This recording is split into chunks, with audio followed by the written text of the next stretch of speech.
Two friends just made a podcast. Two good friends just made a podcast. Two friends just made a podcast. It's called Culture Bucket. Two friends just made a podcast. Two good friends just made a podcast. Two friends just made a podcast. Culture Bucket, Georgia and Alex. Hi, welcome to Culture Bucket, episode number 13. Welcome back. Today is our very first two-part episode. It's exciting. We're going to be talking actors today. I'm George, your co-host. Your other co-host is Alex. Hi, Alex. Hi, George. How are you doing this week? Well, I was fine until you just went, hello, everyone. That was very unexpected. I'm very good, thank you Good. very much. The sun is shining. The weather is cold. Good. Still Yeah, no it's getting COVID, colder. So I everything is good. had to trick my boiler this week. What does that mean? Did you say Well, you must work? If not, I don't give you water anymore. no. how Well, you there's an trick your episode boiler? of Peep. There's an episode of Peep Show where they get a new boiler. Yeah. And they want it to be 21 degrees, and Mark just puts it on 21 degrees, and then Jez is like, put it up to 29 degrees, and it'll be like, oh, gotta get to 29, go, go, go, and then as soon as it gets to 21, we'll knock it back down, it'll be like, what the hell? And I always laugh at that, because the idea of tricking a boiler is obviously funny, and Mark's like, you want to trick the boiler? But this week, I realised that my boiler, Yeah. when I just tell it to turn on and do central heating, it doesn't do it. Okay. Nothing happens. But if I turn the hot water tap on, the boiler comes on and starts heating the water tank. So I have to turn the hot water on, get that nice and hot, and then if I turn the heating on, it goes, oh God, you want heating as well? And it starts doing the heating. So you tricked your boiler. So I have to trick my boiler. I should get my landlord to fix my boiler, but Definitely. But I'm gonna wait. I'm gonna wait until the roof is fixed to talk to him about the boiler. why is the roof broken as well? There's a leak, but it's getting sorted now. There's actual scaffolding up on my house, so Wow. things are looking up. We live in positive times. Yeah, definitely. I So- love these positive times. So today we'll do our usual culture catch up. We'll talk about our homework assignments. Then we'll do our top 5 or top 10 part 1 as it is this week.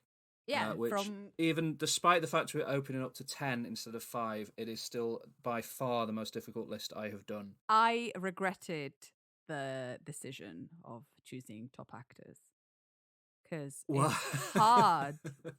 It's Yeah, so I've hard. got an honourable mentions list that is 40 people strong. Yeah, no, me and- too. And I think maybe we shouldn't do it.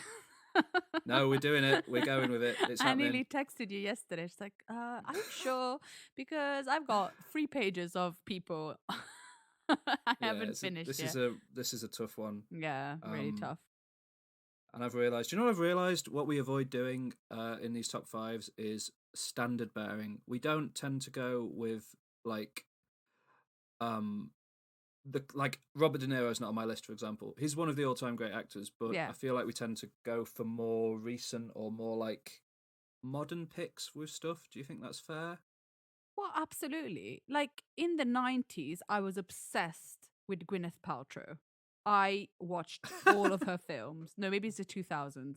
When was she? Yeah. 2000s, not 90s. Sort of 2000s. Yeah, but of course she's not my favorite actor now. I wouldn't put her on my no, top 'cause 5. She preaches dangerous pseudoscience that could hurt Exactly. you. And although I like her in Iron Man, I think she's pretty good at that. Yeah. She's not one of my top 10 anymore because there's stuff that I like now. And maybe in 10 years' time, 20 years' time, I'll have another top 10. Yeah, but there's a lot of I think we tried to highlight people who are maybe a bit less talked about or less iconic, but will be iconic one day. Anyway, that's our list that's coming up later. It's very exciting. But first of all, culture catch up. This is Culture Catch-Up Time. This is where we talk about what we've watched, what we've read, what we've listened to, and probably some other stuff. Culture Catch-Up Time. So I watched a film called I'm No Longer Here. And it's a film in Spanish, but really weird Spanish. Okay. Like being Italian, sometimes you understand a little bit of Spanish, but Yeah. there were moments that I did not understand much. But it was his 2019 Mexican Spanish language musical drama. It's directed by a director called Fernando Frias de la Parra. He's kind of quite active, politically active, and wanting to show communities in poor areas.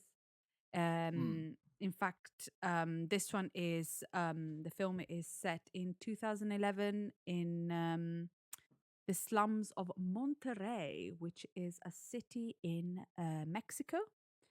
And Yes. it's about. I never heard of Monterrey. Have you heard of Monterrey? I've heard of Monterey, but I can't tell you more than having heard of it. I think it's in a But I have heard really of them. weird, good place if you're a drug cartel. I think it's kind of on the border, so there's kind of a Yeah. lot of gang violence, and it's the story of this 70-year-old called Ulysses, and he's the leader of a gang that they called Tercos. But this gang is not really like they do little crimes, like maybe, but they don't do any crime actually. They beg for money, but what they do is dance, which is really Right. interesting. And there's this culture called Colombia, but with a K, and they dance this interesting cumbia, which is like music but made slow, and that's their Okay. life. Him and his gang, they just dance, and it's really interesting because they don't make any crime, they don't do any crime, and they're quite nice kids. And then one of the gang leaders in their area says Yeah. has a conversation with him, which is really nice, and says, "Oh, I wish when I was growing up I had somebody like you looking after me." And so Oh. there wouldn't be this gang, the violent gang. Um, Yeah. Unfortunately, though, he mistakenly gets accused of being part of another gang, and unfortunately has to Okay. escape. A worse gang. Yeah, a much worse gang. And unfortunately, he has to escape Monterrey and go to New York. And so the timeline is non-linear. It's got a non-linear narrative. So Okay. it jumps between his life in Queens and his life in Monterrey. Alex, the Queen lives in Buckingham Palace, not New Shut York. up. Don't be silly. Stupid. It's quite real. I think the director really wants to show like a real kind of life of these kids that live in these poor communities, and not they don't necessarily do crime, but they don't Yeah. have the means to maybe have a better life. But also they have, they have this dance, which is amazing. When they dance is really cool. It's a really, really interesting music that they dance, and the way they dance is good. I really enjoyed it actually. It's a really good film, and kind of not much dialogue, and the dialogue there is quite, you know, just simple and everyday. No, it's good. It's a good film. I would Okay. definitely recommend it to you, George. So is it a bit? Is it? Even though he's in a gang and stuff, it sounds more like a sort of the kind of slice of life type movies that you enjoy rather than like a crime film. Or is it? Is it a What- bit of both? Or It's a bit of both. There's a bit of crime, and yeah, I wouldn't call it slice of life. I would call it more like a realistic film, because I can't really say what happens, because okay. a lot of stuff happens, but it's more like a kind of reality that is portrayed more than because it doesn't end well, and it doesn't end badly. It just ends because that's Yeah. life. Yeah, Isn't that a sort bit. of what slice of life is? Is it? Doesn't slice of life I, usually ends quite well, and you have kind of a conclusion to what is happening? I just think of slice of life as being like, rather than like something that has a three act structure, it's more like here's a section of this person's life and what it's like to be them or this group of people. I If you see guess. what I mean. Yeah, maybe. Yeah. Yeah. I mean, it's all pedant. There's no need to. Yeah, doesn't have to be defined. But that's just how I. That's when I use that term. That's what I'm thinking of. If you see what I mean. Yeah, G. If that's what you're thinking of, I'm with it. Okay. Good. Oh well, I'm glad. Yeah. Cool. Cool. It sounds interesting. And then I haven't watched a zombie movie for a very long time, and I love zombie movies. Oh, okay. Yeah. Well, yeah. Did you not know that? Good. No, good. We don't like horror movies. With it, well, zombies. Okay, I guess zombies are horror, but they're not the kind of horror I don't like. I don't like spooky horror. Okay. Zombies are not spooky. And when you say you haven't watched a zombie movie in a long time, you did watch One Cut of the Dead a month or so ago. Oh God, yes. What, it's a month ago?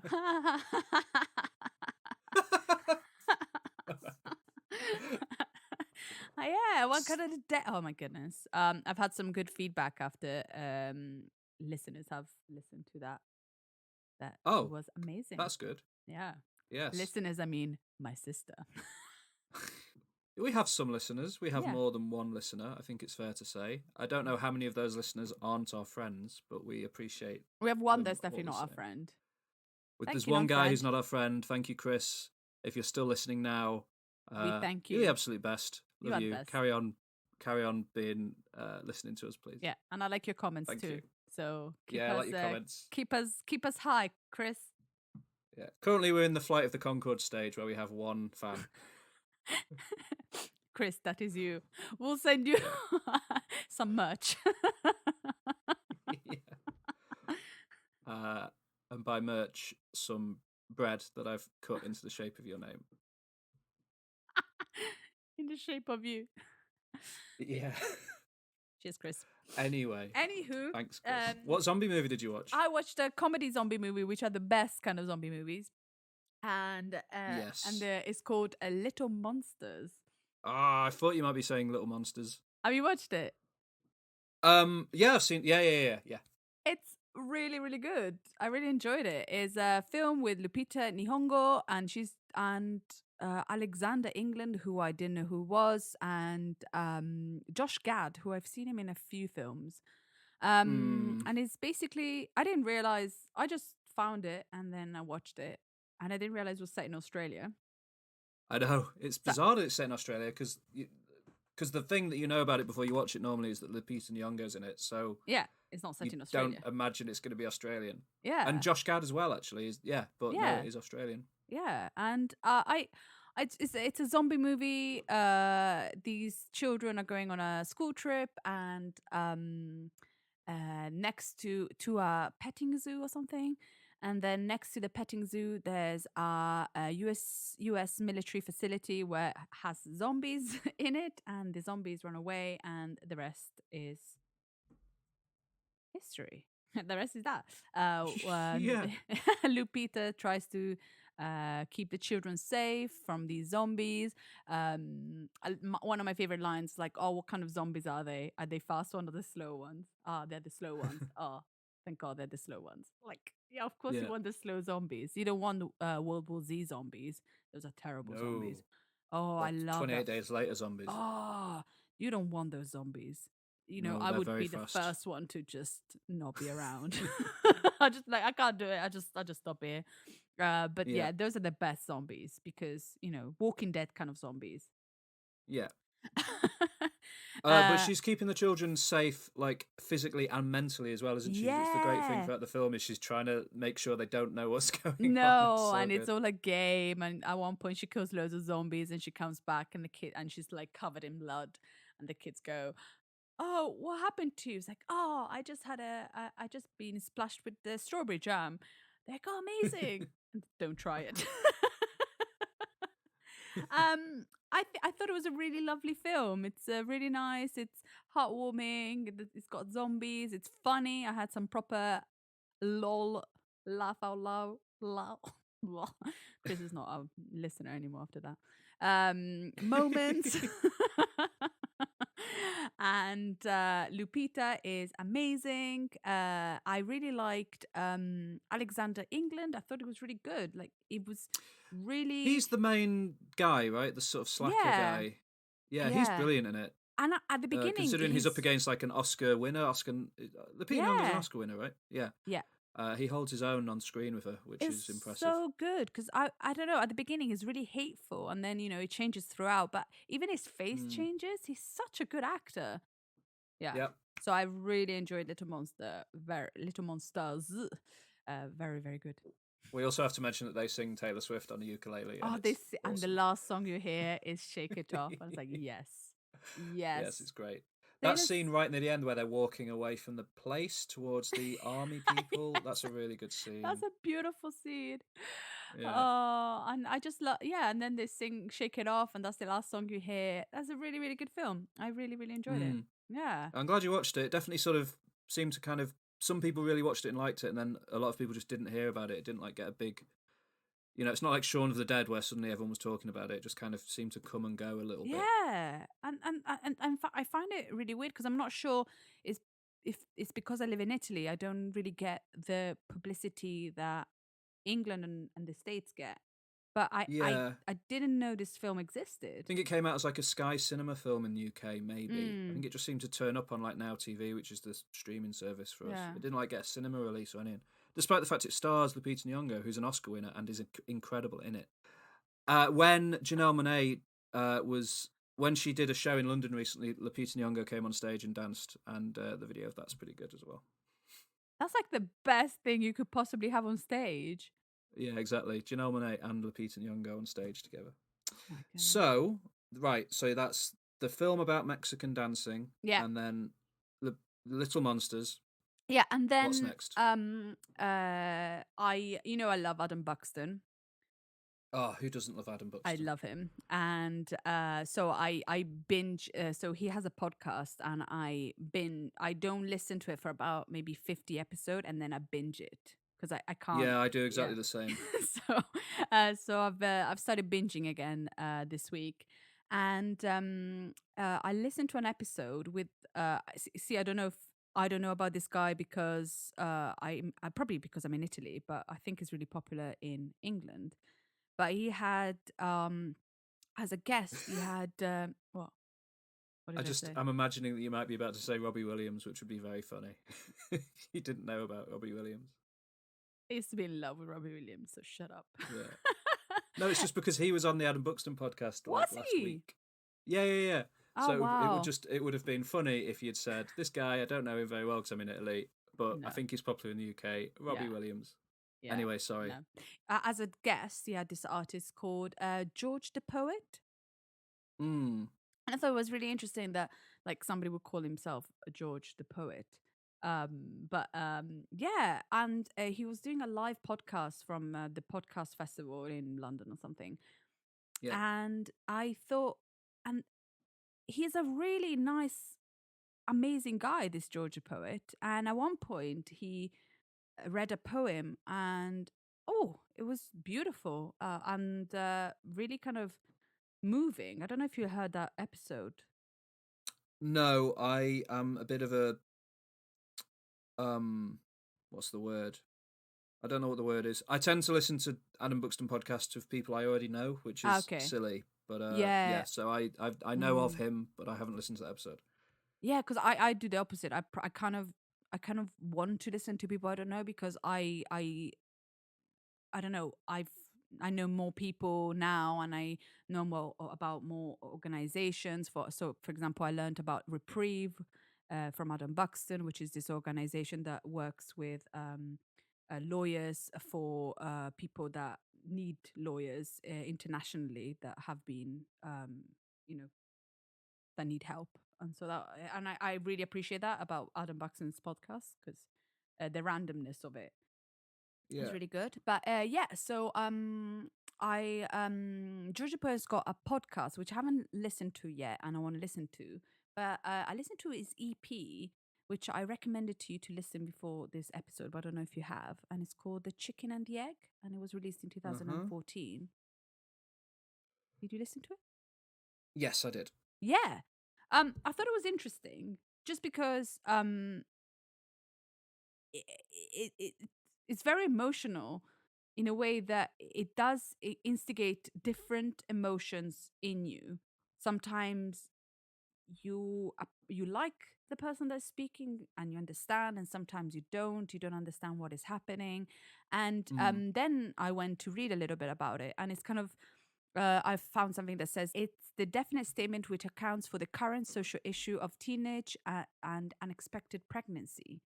Um, and then modern relationship, and then it says the motif of the album is to demonstrate why an absence of a father figure leads to the child taking the same actions. So Right. I thought it was interesting because I never really listened to a proper spoken word, because it's just spoken word and kind of poetry with music. Yeah. Yeah, Yeah, but it's very musical as well. yeah. But like, for Um, example, No Name is spoken word, but she's more like rhythmical and she's kind of like more hip hop, while he yeah. is more kind of spoken word. I don't know. I'm not an expert, so I'm not sure how you Yeah, would I like. see what you mean. I don't know. I still found it quite. I found the music quite enjoyable to listen to. Oh, Still, I yeah, don't know. I didn't find yeah. it that far from No Name personally. Yeah, I guess. Yeah. But I But really, art is subjective, Alex. We can I all take know, our own. I know. We'll talk about how art is objective a little bit later. I say art is subjective while I'm doing up my fly because I realise it's undone. I was wondering what you were doing with your. You were like, oh my god. But yeah, I really enjoyed it, and I'm gonna start listening to the podcast sometime soon, because I'm binging Adam Buxton. But What's his I podcast about? his podcast is basically about kind of like society and social stuff and poetry, because he's a poet. And I didn't Mm, realize he apparently read a poem at Harry's and Meghan's wedding. But wow. yeah. I wouldn't Um. know. I wasn't So, invited. and what Adam Buxton was saying. And what Adam Buxton was saying was that the sound in that podcast was amazing, and so I want to listen to it and see if I can get some tips Oh in right, how interesting. to make a sound better. Yeah, good. Yeah. And so I thought, what did you think about the chicken and the egg? Well, so you messaged me yesterday evening to tell me to listen to it before we recorded this morning, and I was a bit like, "What?" Initially. Well, because I'm not sure if that's good. Like, I'm not sure if sometimes if I listen to something, if I should recommend it to you on the podcast or Yeah. No. on You definitely should via recommend it to text. me before. It But was then good that you did. you recommended But me to listen to a song which we'll talk about in a second, and it's like, well, I'm going to yeah. recommend something as well. So yeah, I wasn't sure if No, we definitely were no. I'm breaking the rules. being facetious and lighthearted. I'm glad that you recommended it to me. I listened to it while I was cooking my dinner last night. A red bean cassoulet. If you're interested, it was delicious. And at first I was a bit like, God, this is dense, and I don't know if I can follow this and take it in. I was quite nervous about being able to talk about it today because there's a lot going on in it, if you see what I mean. Yeah, definitely. But as it went on, like I don't know, about 10 minutes in, I checked and it was only on the second track, and I was like, "Oh God, that was all one song or one poem or what?" It's very wordy. Yeah. But as it went on, I got really, really into it, and I can't talk too much about the plot of it or the story or the messaging too much because I've only really listened to it once. Mm-hmm. But I really enjoyed the act of listening to it, and it reminded me, not to be reductive because it's its own thing and it stands on its own, but it reminded me a lot of a song off Psychodrama by Dave, which is an album that's won lots of awards, so I'm sure there are people that have listened to that album that might not know George the Poet. But there's a song near the end of that album called Leslie, which is it's an 11-minute long track, which again kind of tells a story of a relationship, and it's very spoken word. It's not really a song so much. And I really, really, I remember the first time I listened to that song, I was in Asda and I was doing my shopping, and this song came on my headphones, and I finished my shop and went out back to my car as this song was still going, and then like I just listened to the last 6 minutes of it sat in my car doing nothing. So I was like, this is completely hooked me.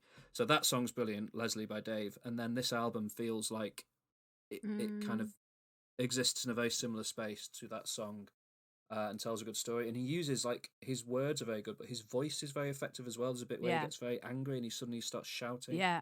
And I kind of like made me jump up in my kitchen and really pay attention. Yeah. So no, I'm glad you recommended it to me, and I would like to listen to more of his stuff, but he doesn't have any albums. No, and I You think always listen the to these people that podcast- don't have albums. Yeah, Sorry? I know. Sorry, but the podcast apparently is also very similar. So it's called Georgia's Got a Podcast. Cool. Yeah, I think something like that. And but his voice is amazing because when I was reading the poem on at the Adam Buxton show, I just felt it, and it was beautiful. And he's Yeah. just really, really incredible guy. And I definitely should listen to the episode because he seems like a really nice guy as well. Yeah, I will. I will go back and listen to that, and then I'll probably check out his podcast too. Because and if you're listening, you haven't listened to George the Poet, do go and check out that EP. It's only about half an hour long, The Chicken and the Egg, and it's really, really good. The story of an unplanned pregnancy essentially is what I took away. Yeah. Yeah. No, great. Beautiful.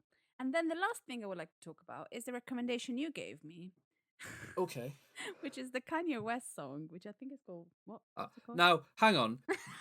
Not a recommendation. You recommended this song. No, I did not. I just told you. I specifically. I'll read out the message that I sent to you because that was not a recommendation. I said. You Here, said. I said Kanye just put out maybe his worst ever song. That was what I said. Yeah. With the link to the song. So go on. Yeah, that song made me so annoyed. It really annoyed me. It really, really annoyed me. I was having a great afternoon. And I was Did you listen to the entire song? Eh? Did you listen to the whole song? Yeah. I listened to 2 for minutes the of art. it and I turned it off. I was preparing for the art for next week's thing, and I was like drawing. It's like, oh, there's a Kanye West song.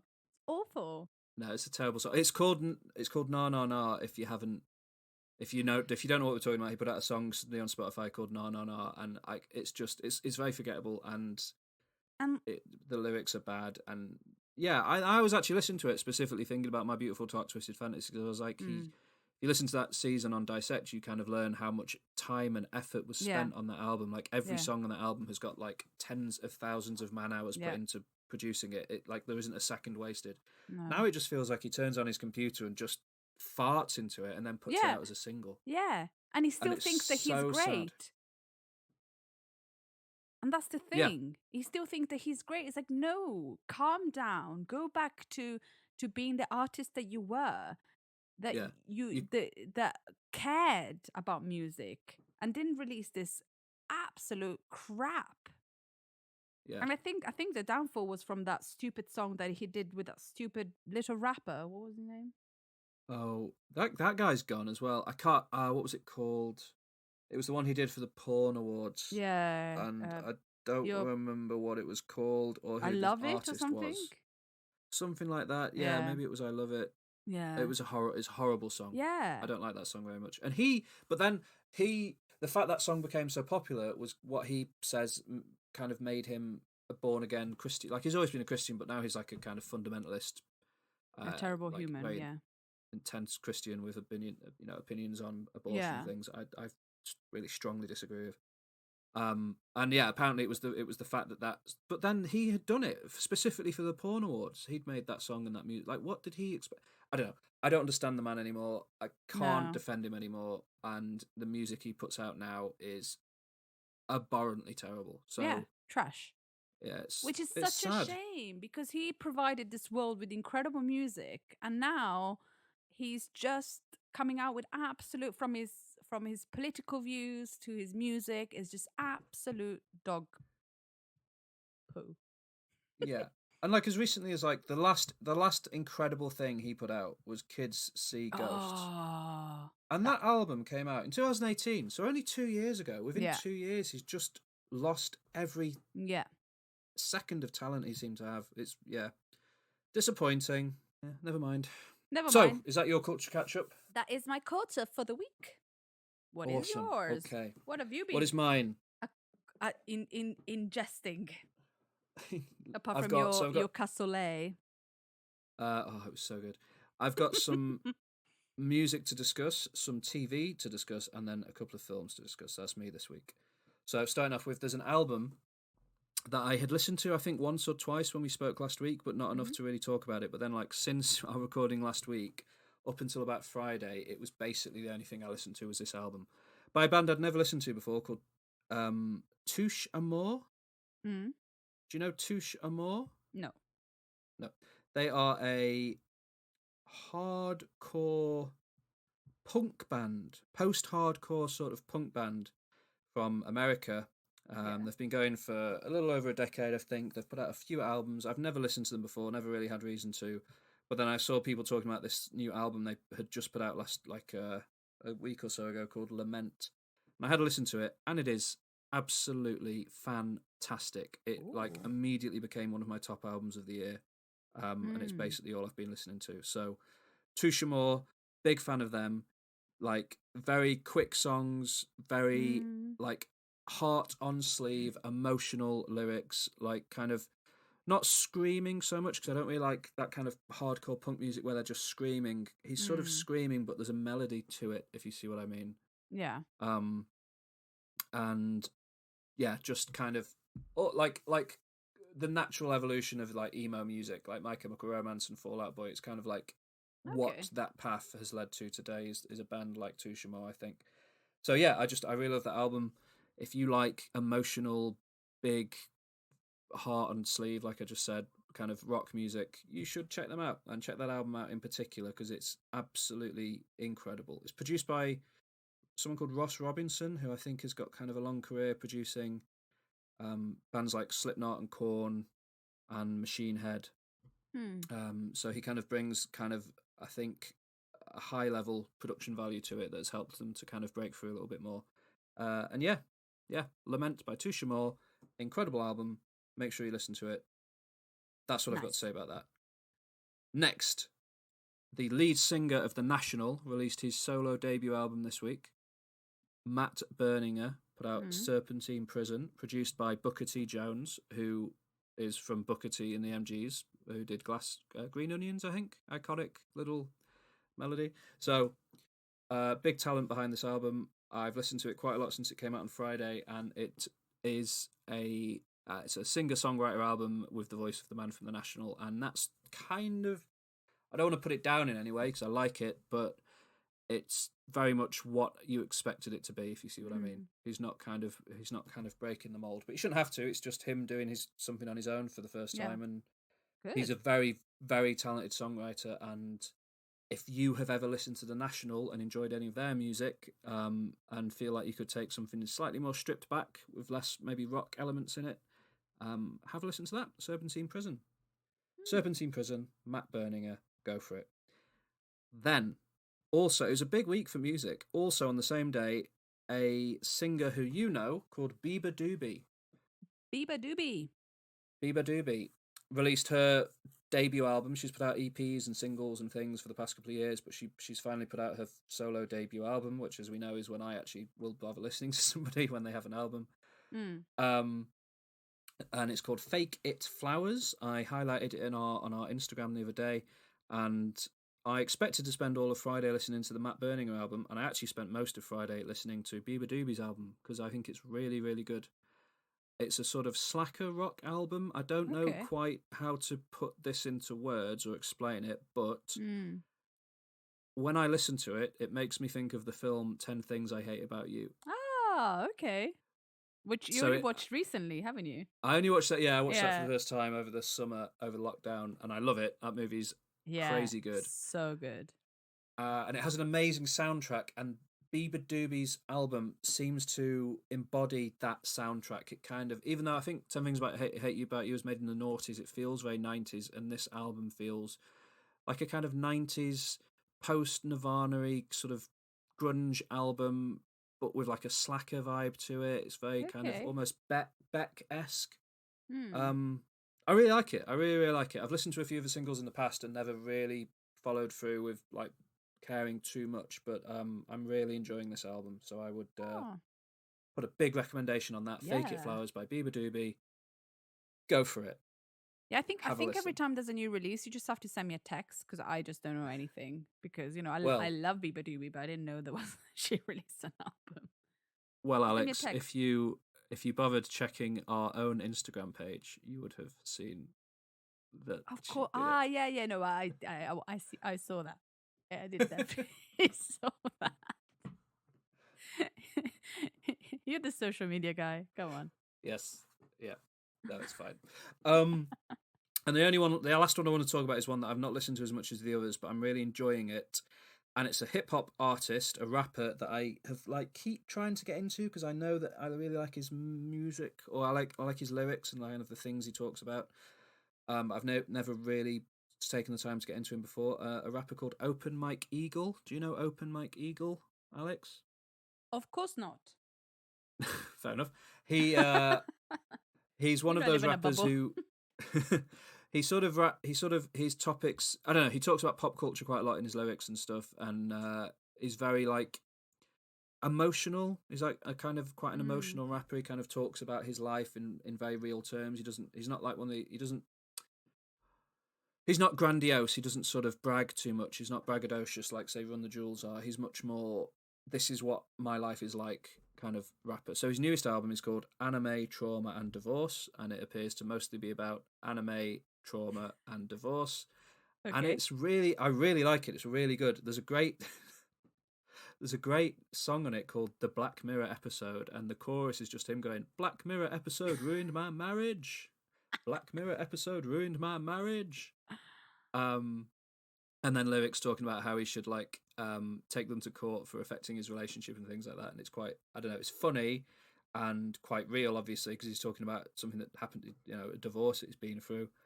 And I'd really recommend it. It's cool. And, he drops lots of references to anime, like Evangelion he talks about at one point and stuff like this. And it's Okay. cool. It's a cool album.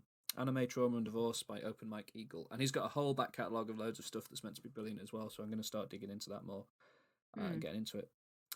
So yeah, that's my music for this week. Nice. Next up, bit of TV. So one of my favourite shows on TV returned this week. We've talked about it before. Taskmaster. Ah, yeah. It's now on chat. It used to be on a channel in the UK called Dave. Now it's moved to Channel 4, and I'm just happy to report that it's exactly the same. They haven't changed it in any big way. It's the same kind of sets and stuff. The guests on the newest series are all pretty funny.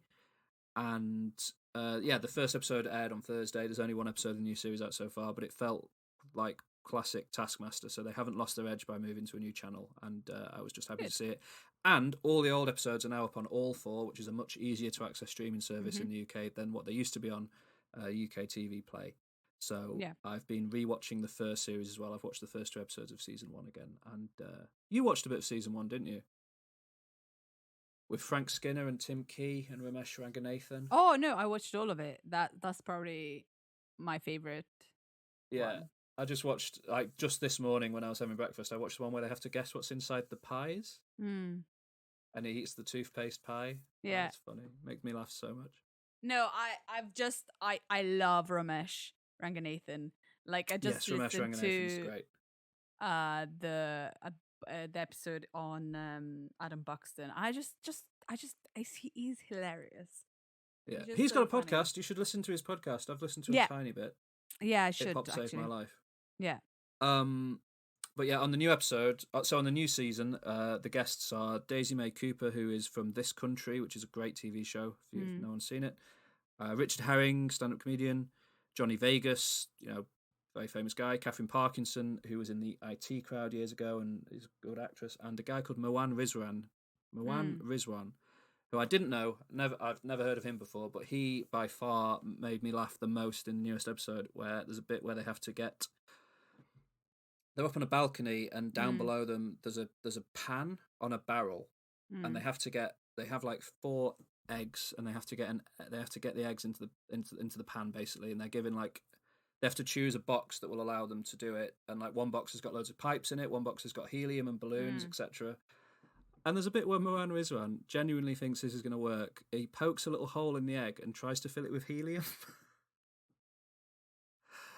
And seems to not realise that eggs aren't inflatable and also are full of not have no space in them to allow for it. Just Oh my god, it was great. It was Amazing. very, very funny. So yeah, Taskmaster, good stuff. Mm-hmm. Then I've been watching The Haunting of Bly Manor on Netflix, which is a sequel series to The Haunting of Hill House that Netflix put out about 2 years ago, Yeah. which is it's probably the best horror TV show that's ever been. The best time horror's ever been done on TV is The Haunting of Hill House. It's iconically good. It instantly became a kind of modern day classic, if you see what I mean. So, and it's based on The Haunting of Hill House by Shirley James, but it kind of, Mike Flanagan, who made it and who has also done Gerald's Game and Doctor Sleep and is, kind of a big name in modern day horror. He made it, and he kind of put his own story into it on top of Shirley Jackson's, and it kind of became this all of its own thing that's amazing and wonderful. And so high hopes for the new series, which is based on The Turning of the Screw by Henry James, but again kind of puts its own spin on what's going on. And it's set in the 80s and follows a nanny as she goes to Bly Manor in England to be the live-in au pair for these two young children that have recently lost their parents, which is sort of the setup for the book as well. And I've watched 5 episodes. There's 9 episodes in the series, and it's gotten a lot of very sniffy reviews in the UK. In particular, The Guardian reviewed it, gave it 2 stars, and this Guardian review it's been called out by the director and a bunch of other people on Twitter and stuff. It opens with the reviewer saying, "I don't like horror films, so why are they reviewing horror then?" Yeah. And the next sentence is, "Ghosts can't be scary because they don't exist." So why did you agree to review this ghost horror show then? Honestly.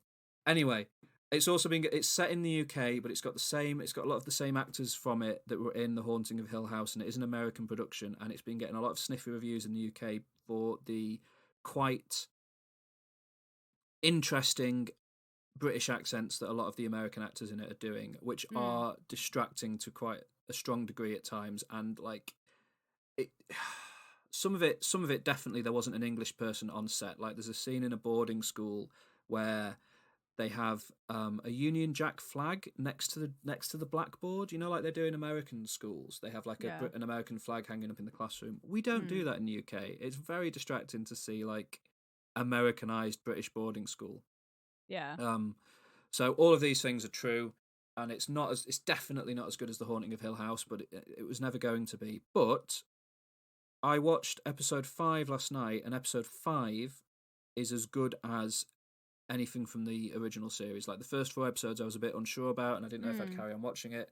The 5th episode hits all the beats that the original series was hitting and kind of makes everything that's come before it worthwhile. So I'd say if anyone's been watching it and struggling with it and not enjoying it, push through and see what you think of episode 5, because it really just floored me. And the acting kind of comes together more in that episode, and there's like stuff that goes on in the first 4 episodes where you're constantly like, what is the point of this? Like, why is this weird thing happening? And then it's all explained in episode 5, and it's doing a very similar thing to what happened in an episode of The Haunting of Hill House, but it's okay for it to be doing that because it's such a enjoyable thing to do. It plays with timelines and stuff like that. So yeah, The Haunting of Bly Manor is flawed, but please don't be put off if you've seen people talking badly about it. It's definitely worth giving a go and pushing through to at least the second half of the season. And I will update you when I've watched all of it. Yeah, and then the last one is, I think it's time to discuss the Great British Bake Off. Okay. Briefly. The new series of that started about a month ago. I think they're 3 or 4 episodes in now, and I've been watching it. It's an interesting series, this one, because Sandy Toksvig has left and doesn't present it anymore, and now it's Noel Fielding presenting alongside Matt Lucas, who you may know from Little Britain and other things. That's the most random pairing for the British Bake Off. Yeah, Noel Fielding and Matt Lucas is an odd pairing. Noel Fielding, I love, a big fan of Matty Bush from back in the day. Really, really like Noel Fielding, and he's great on the Great British Bake Off. Okay. Matt Lucas, I don't like very much. I don't like Little Britain and a lot of other stuff he's done. I find it quite. Some of it's offensive, but I don't want to argue about whether it's offensive or not. I think it is, and some of it, a lot of it, the real problem is a lot of it just isn't funny, Okay. and it's like really broad. And I was a bit worried about him on the Great British Bake Off, and some of those fears are founded because he started off obviously a bit nervous and not sure of what to do, and was kind of just in the background. But as the series has gone on, he's kind of come more and more into the front, and feels more comfortable in the tent, and has started doing those voices that he does that grate on me, and he's getting a little bit annoying, which is unfortunate. But overall, it's still a strong series of the Great British Bake Off. Last year, my favourite contestant was Steph. This year, my favourite contestant is Lottie. She listens to Viking metal and does yoga in her spare time, and she's the best, and I hope she wins. But I'm sure by the time this comes out, she'll have been kicked off, because she got very close to getting kicked off this week in Chocolate Week. So yeah, the Great British Bake Off. You're either watching it already, or you don't like it. There's no point in me talking about it, but I love it. So there we go. That's it. Final thing, films. I've only watched 2 films in the past week. Okay. It's not acceptable. The 2 films are. Well, I don't know how you can watch more. I tried my best to watch more than 2 films, and I just I'm so exhausted. I watched too much Bly Manor. It took up too much of my time. Okay. So Friday night, I was having dinner and I wanted to watch something. I wanted to have like the equivalent of a McDonald's. I wanted something that I could just watch really easily and not think about too much. So I went on Amazon Prime. That's a McDonald's. Yeah, exactly. I went on Amazon Prime, and they're doing over October something called Enter the Blumhouse, which is Blumhouse is a movie production studio that is known for making horror movies that range from, like, they made Get Out, which is obviously one of the most iconic and famous horror movies of the past decade, all the way down to like Fantasy Island. They put out some absolutely terrible nonsense. The Hunt, which I talked about a week or so ago, that I hated, that was a Blumhouse movie, all the way up to like Get Out is Blumhouse, and the 2018 Halloween film is Blumhouse as well. Like, they've done some amazing movies. They've done a thing with Amazon where they're putting 4 of their films straight onto Amazon Prime in October. I think because they know they're not very good, but they're trying to make out it's like a big treat. Get Out is good. Sorry? Get Out is good, though. No, yeah, Get Out's not one of them. Get Out came out a couple of years ago. Okay, sorry. They're putting out 4 films that have never, like, they're premiering on Prime. Like, they're brand new to, if you see what I mean. So, like, this is where they're coming out. So, I figured the first of them is called The Lie, and I've seen some really bad reviews of it, and I've seen some more positive reviews of it, but it sounded very like disposable and easy to watch, so I thought I'd give it a go. And oh my god, this film is crazy. It stars Joey King, who you will know as the star of The Kissing Booth. Yes. And The Kissing Booth 2, More Kissing. Yes. Right? Yeah. Yes. Which I haven't watched yet, which is on my list. I can't believe you haven't watched The Kissing Booth 2. I know. So yeah, it stars Joey King as a young girl whose parents are divorced, and her mum drops off at her dad's at the very start of the film. And her dad is played by Peter Sarsgaard, who I talked about Bill Skarsgård last week and accidentally called him Peter Skarsgård briefly because there's just so many Skarsgårds. But Peter Skarsgård looks a bit Jack Nicholson-esque. He's a good actor. Anyway, he plays the dad in this film. He's driving his daughter to a ballet camp or something somewhere. Okay. It's just him and his daughter in the car. Yeah. His daughter sees her friend at a bus stop and she's like, Dad, stop the car. It's my friend. Friend gets in. They're in the back of the car while the dad's driving along. Friend, like, flirts oddly with the dad in, like, a weird way. Like, these are both, like, teenage girls. And then Joey King looks upset, and then the dad, the friend asks them to stop the car so she can go to the toilet because she's desperate. So the dad pulls over at the side of the road. The friend runs into the forest to go to the toilet, and for some reason the daughter follows her. Okay. And for then protection. Girls always go and pee together. Well, and then the daughter, Joey King, murders her friend. Just kills her. Are you not just spoiling it a little bit? No, this happens in like the first few minutes. This is the setup of the movie. Yeah, but maybe it is a spoiler. No, it's not. Okay. This is like in the trailer. This is the way the movie is described. Okay, like, okay. Fine. This is the film. She kills her friend, tells her dad, and the reason the film is called The Lie is because the dad is like, well, we have to lie and say that so they cover it up, basically. So the movie is about the daughter, the mum, and the dad trying to cover up the fact that the daughter has murdered her friend by pushing her off a bridge. Is And there a reason why she murdered her? because she had flirted with her dad, I think, is meant to be what it is. Yeah, so she killed her. And then, like, Sounds awful. the dad of the girl turns up asking where his daughter is, and they tell him some insane lies to try and get him off the case. That obviously only makes him suspicious. The police end up getting involved. They carry on lying, and it just escalates and escalates, and it becomes more and more ludicrous. And then it ends on an insane twist. Like, you have got to. This movie is only 90 minutes long. It's not a horror film, by the way, and it's got Joey King in it, so you should watch it, Alex. The twist at the end of this movie is completely incredible and it's gotten a lot of really bad reviews. I think this is a watchable film that is enjoyable and is worth watching. So if you have an Amazon Prime Video, you should check out The Lie, because it's a great time. It's so much fun. It also features, in a tiny little role, the lady who plays Anne in Working Mums. Okay. Yeah, playing like a girl in a band, like a rocker kind of girl in a band, woman in a band, and looking like the way Anne looks in the most recent season of Working Moms, when she decides she wants to kind of change up her fashion. Yeah. You know, as she starts, she looks like that in it. It's almost like this is what Anne's doing when she's not on screen in Working Moms, is playing in this band. Anyway, I'd recommend it. I think people should watch it. It's, if you've got Amazon Prime, it's free for you to watch, and it's only an hour and a half long. So check out The Lie. Just to see the storyline, the melodrama. Oh my word! Yeah, it's good. So The Lie. Then last of all, Possessor. I watched Possessor last week. I talked to you about Relic, which I watched as part of the London Film Festival. It's a much better film than Relic was. It's directed by, I think it might be written as well, but it's definitely directed by Brandon Cronenberg, whose father is David Cronenberg, who is very famous body horror director, made The Fly and Shivers and Rabid and just a whole host of like iconic. I used the word iconic too much there. Whole host of very, very, very famous horror movies over the years.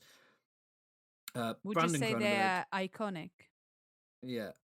Brandon Cronenberg wrote and directed Possessor. It's sort of premiered at the London Film Festival. I don't know when it will be kind of widely available, but it stars Andrea Riseborough, who I know most well from The Death of Stalin. She plays Stalin's daughter, but she's been in other stuff as well. Yeah. She is an assassin who assassinates her targets by being put into the body of somebody else, like possessing their body, somebody who is able to gain access to the target, essentially. So the film opens with her possessing the body of this waitress, and then she goes into this party and walks up to this guy and just stabs him in the neck and murders him very brutally. Again, this happens in the first 2 minutes of the film. So her job is to assassinate people while possessing somebody, and then they kill themselves. She shoots the person she's possessing in the head, so it's like, so they die as well, and then she comes back out of the machine and stuff. The main thrust of the movie is that she is given a mission to assassinate a businessman played by Sean Bean very well.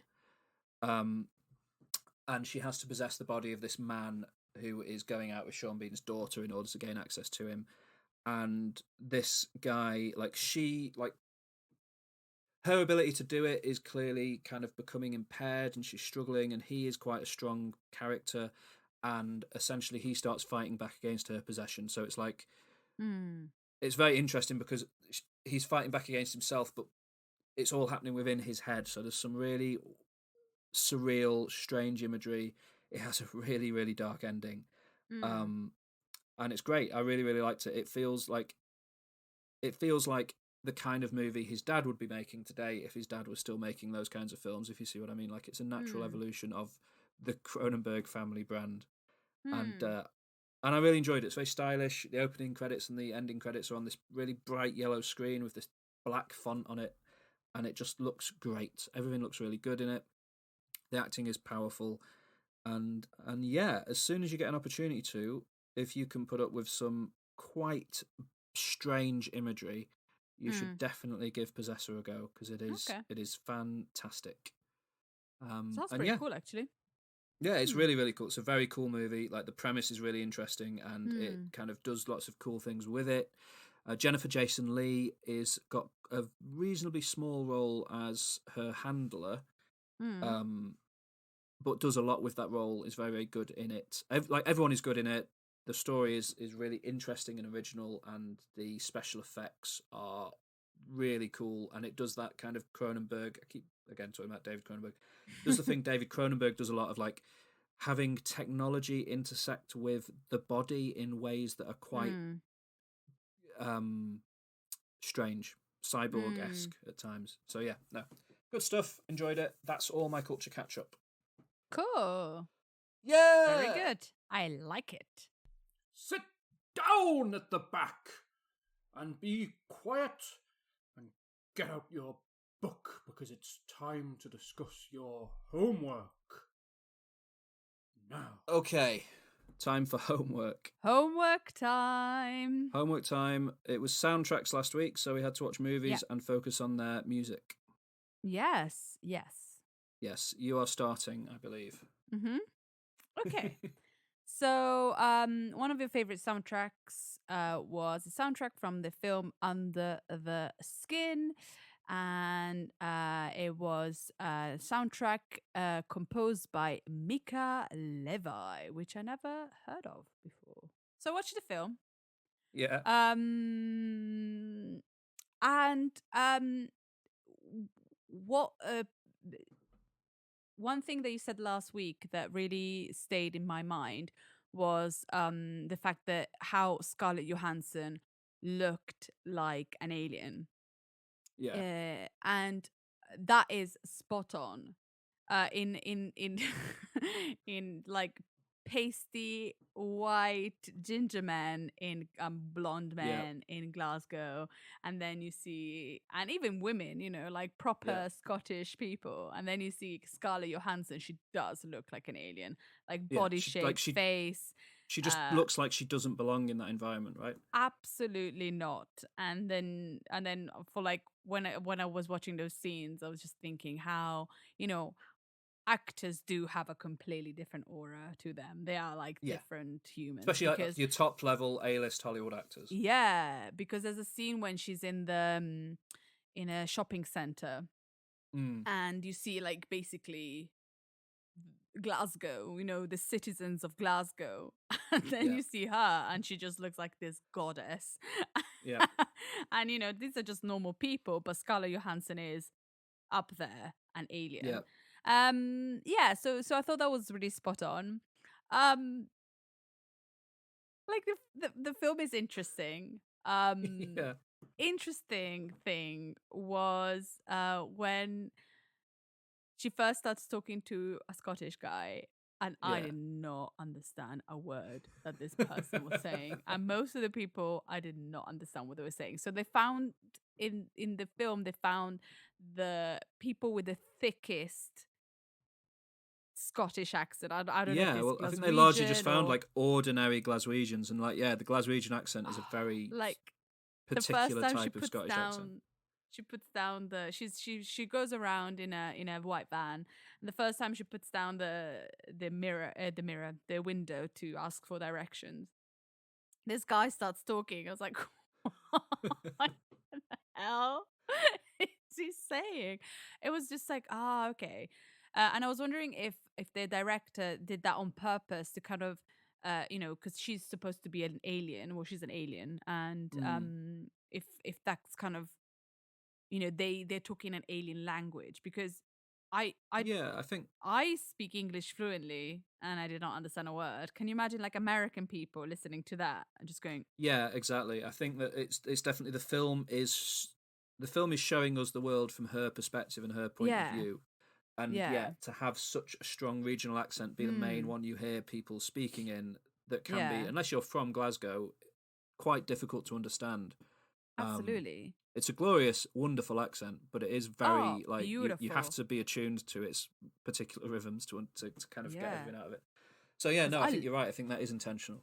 Yeah, I love the Scottish accent. And so those scenes, it's a very intense film, and like everything is got a weird edge to it, and she goes around and picks up these guys, and the first scene where you see her luring the guys in the house, and there's this like beautiful reflective black water, and they get naked, he drowns, and the director's got very specific kind of, I think what's his name? Jonathan Glazer. Jonathan Glazer has got I think he's got a very specific way to he wants to see things, because also the men have got an erection. Like he didn't have to have an erection. Well, no, but I mean they are in the throes of passion at the time, aren't they? Like, Exactly. think But yeah, but and that's the thing, because if they hadn't had an erection, I would have said, oh, they didn't have an erection, because they're just walking, because they're not actually having sex. It's like it's a ritual. But the fact that he made the men have at the erection made me realize, like, this guy knows exactly what he wants to do. I don't necessarily understand what he's trying to do, but he's got he's got something in mind. And I think not understanding is part of the intention as well. I like the scene where the ritual where the men follow her, and they get lured into this black goo. That's pretty intense and interesting. And then and the soundtrack. So if we how does the music soundtrack complement it? together, it's integral part of the film. Like, is that it's really, without the soundtrack, certain scenes wouldn't be as powerful as they are. So there's a scene where the two men find themselves in the goo, and then they touch each other. It's a bit creepy, but then at one point there's this big kind of like instrumental bam, and the goo does something to this man, and I literally jumped. I was like, "What?" I went, "No!" Like, I was watching it by myself, and I was just like, "Ooh!" And it really stuck with me, the sound and what happened. And if what had happened hadn't had that sound, then it wouldn't be the same. It wouldn't have been so effective.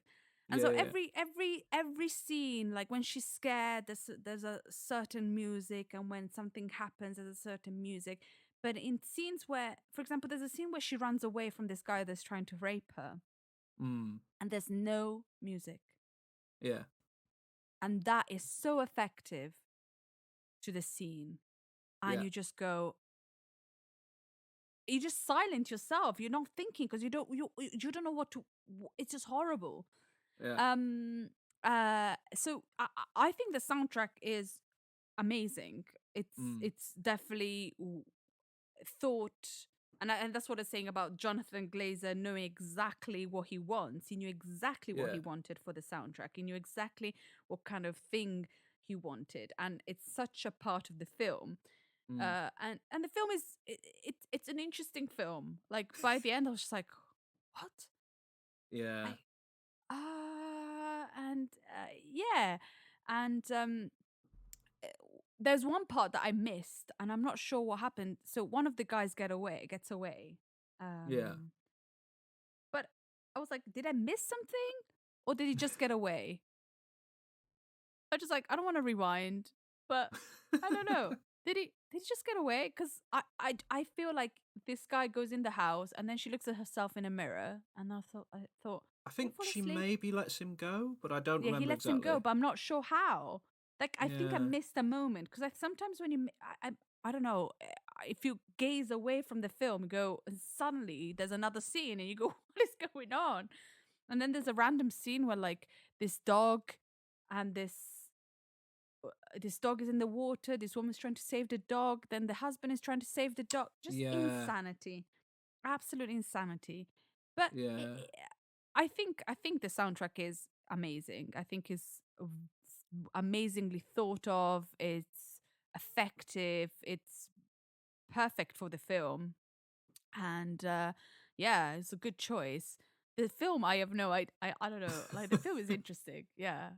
Is this what you meant when you agreed that art was subjective earlier? Yeah. Yeah. Yeah. Definitely. He's definitely subjective. I think it's largely about, it's more about an alien being attempting to understand humanity and sort of discovering that it can't be understood. That's what I take away from it. Oh, I took But away that she was just. But I thought she was just a. What? No, is she not trying? No, I understood that she's a human hunter, and she gets all these humans, and then she makes them into meat, and then feeds the aliens. why did you think she made them into meat? Because at one point there's a big meat thing. When the thing pops and it goes pop, then all the meaty stuff goes away, and it must go to the space where they feed the aliens. If that's a method of farming meat, it's very inefficient. Why?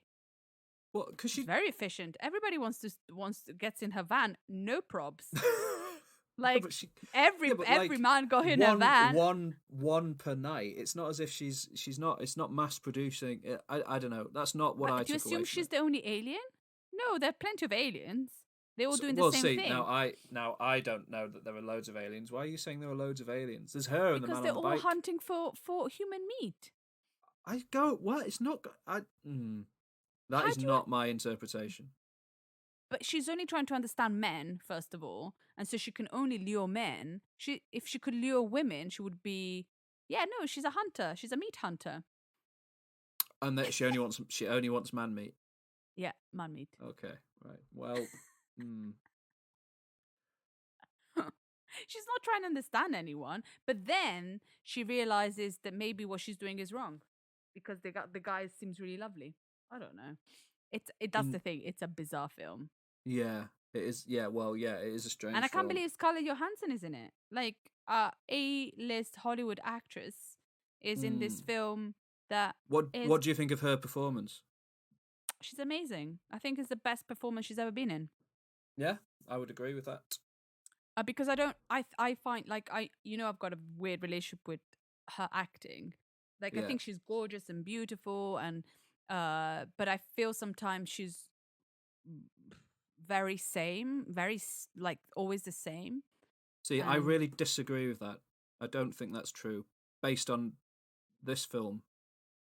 But that's the thing. In this film, she's very different. And that's what I'm trying to say. Let me finish, Sorry. George. And I was saying that's why I think this is the best performance because she's so different. And I feel Yeah. like Scarlett Johansson is Scarlett Johansson and she's got her thing. And yeah, but here, she's not Scarlett Johansson. And that's the thing. What I'm saying is I feel like this is her best performance because she's different.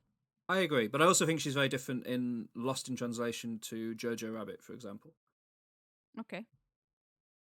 But again, it's all subjective. Yes. Yeah. Cool. Okay. So shall I talk about the Virgin Suicides? Hi. Cool. So I had to watch the Virgin Suicides because it's one of your favourite soundtracks by Air, the French band. Yes. Couple of sexy boys. And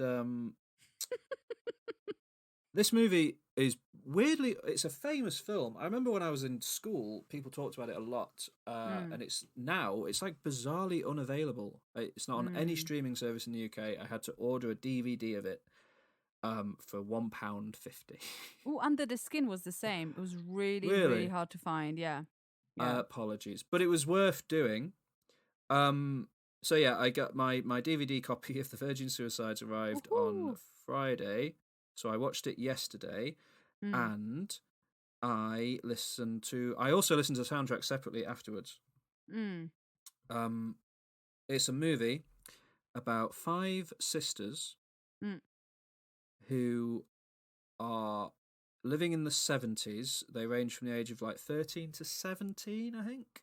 Yeah. And their parents are very conservative and quite restrictive in what they allow them to do. Parents are played by Kathleen Turner and James Woods, and I feel like it's an intentional... this is Sofia Coppola's directing debut, and she also wrote the screenplay for it as well. And I feel like she's intentionally cast Kathleen Turner as, a very famous sex symbol, and James Woods, a man who was in a film where he grows a vagina in his chest and hides a gun in it. Yeah. I thought it was very interesting that these two actors who have been in very kind of liberal. James Woods is famously very conservative now, but he was in Videodrome and stuff like that back in the 80s. Actors who are kind of known for quite sexually liberated roles and stuff like that. Casting them as two extremely conservative, overbearing parents felt like quite an intentional choice to me, if you see what I mean. Yeah. And they're both very good in the film. I don't like James Woods as a person today, but he is very good in The Virgin Suicides. Yeah. As and this Kathleen kind Turner is amazing in it. Kathleen Turner's incredible in it. Kathleen Turner is an incredible actor, and she is fantastic in this movie. I hate her. Yeah. I hate her so yeah, much. Yeah, exactly. It's just she's good in it. The only notable actor that I'm aware of that plays any of the sisters is Kirsten Dunst as Lux, who is sort of the film kind of ends up focusing mainly on her. Yeah. If I had any criticism of the movie, it would be that the other sisters don't get too much characterization. Yeah, it's called The Virgin Suicides. Suicide is a theme in the movie. It's quite intense. It's very stylized. It feels entirely like it's taking place in like the end of summer, beginning of autumn. Like it's very gold, hazy. It all feels like it's taking place for this kind of smog almost.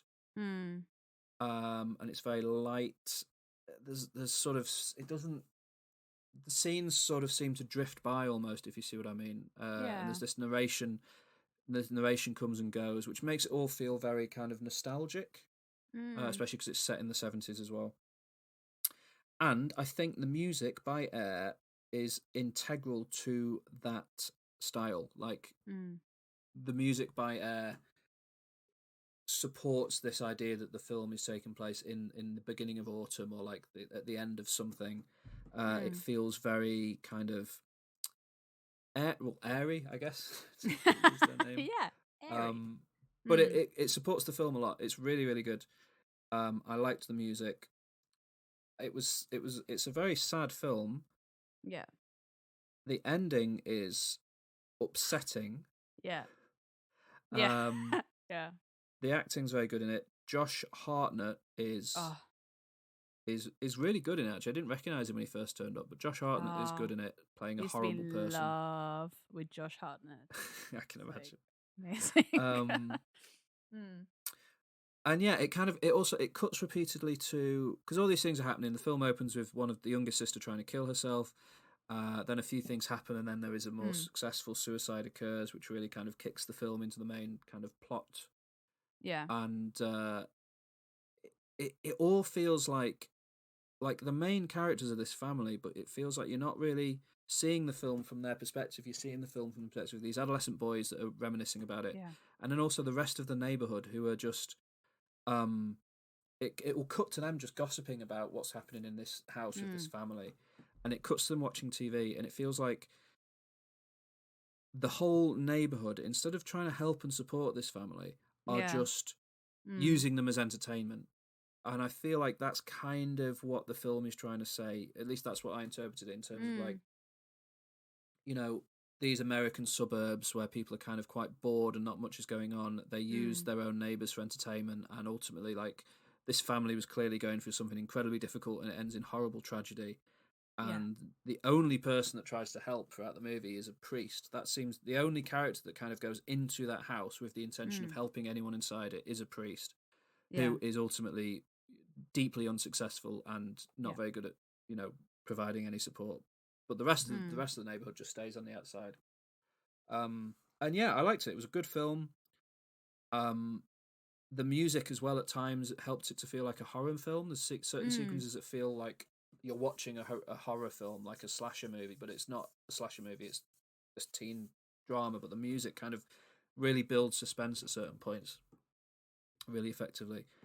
And yeah, Kirsten Dunst is brilliant in it. The other sisters are really, really good. James Woods, Kathleen Turner, Danny DeVito turns up in a tiny role and is excellent. And yeah, no, I liked it. I liked the music. I listened to the soundtrack on its own afterwards, and it was a very pleasant listen. And yeah, thank you for finally making me watch The Virgin Suicides. Good. But yeah, Lost in Translation is my favourite of her movies, I think. But I did like this a lot as well. And she's got a new one out. Has she? Yeah, it's got Bill Murray and Rashida Jones in it. I don't remember the title of it, and the trailer looked a bit rubbish. But I'll reserve judgment until I watch it. I do love Rashida Jones. Yes, I really like Rashida Jones and Bill Murray, obviously. And Bill Murray and Sophie Coppola working together produced Lost in Translation, so we can Cool. see. Beautiful. So that was our homework. I think this week was quite successful. Yep. Yeah. No, definitely. I was worried earlier when you mentioned art being subjective. I thought you were about to rip into it under the skin. But Well, no, I'm glad I watched it, but it's a very. Did you find it scary? Would you call it a horror film? No, I found No, it creepy. 5, 4, 3, 2, 1. Our top 5.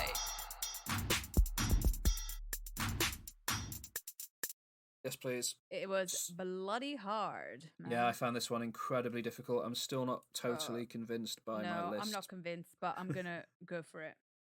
Yeah. I'm just gonna go for it because whatever. Yeah, don't especially you, Chris.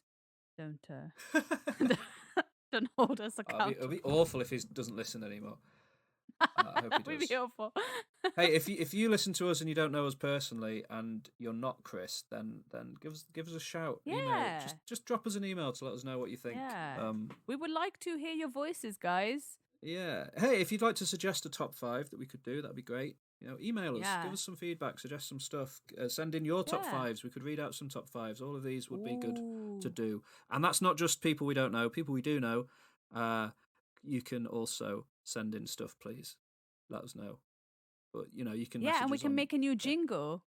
Yeah. All right. Alex, what's your 10th best actor ever?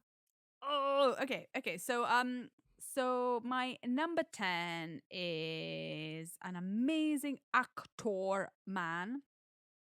He's also a singer, a producer. I love him. Is incredible. Is one of my favorite top 5 films. My number 10 is Mr. Jeff Bridges. Oh, wow. Okay, cool. Jeff Bridges. Yeah. So Jeff Bridges is an American actor. He's been active since 1951. Flipping hell, that's a long time ago. Yeah. The first film I've ever seen Jeff Bridges in was Tron. Which I watched when I was doing my media degree. Randomly, we studied Tron, which is yeah, it was just kind of like special effects in films and how like they were so revolutionary in Tron and how they were revolutionary. Yeah, and so But that's also, why we did it. Tron's a bad film. Yeah, but Jeff Bridges is amazing.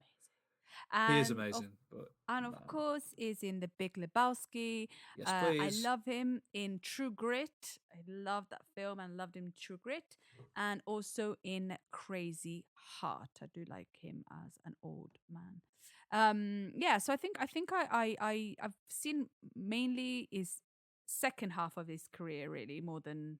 I think because he's kind of come back quite a lot in recent years as well, hasn't he? Yeah, definitely. Especially I think Crazy Heart was kind of a big one that kind of brought him back to the front of the conversation. I don't know what I'm saying, but yes. Oh yeah, but I think he's amazing. He's got great range, and I love him. I had to put him in because even if I only watched The Big Lebowski, I think he's for bringing the dude to life. I think he's already pretty awesome, and that's why I put him in. I love Jeff Bridges, and I think he has a band called Jeff Bridges and the Abiders, which is has he? Yeah. Aww.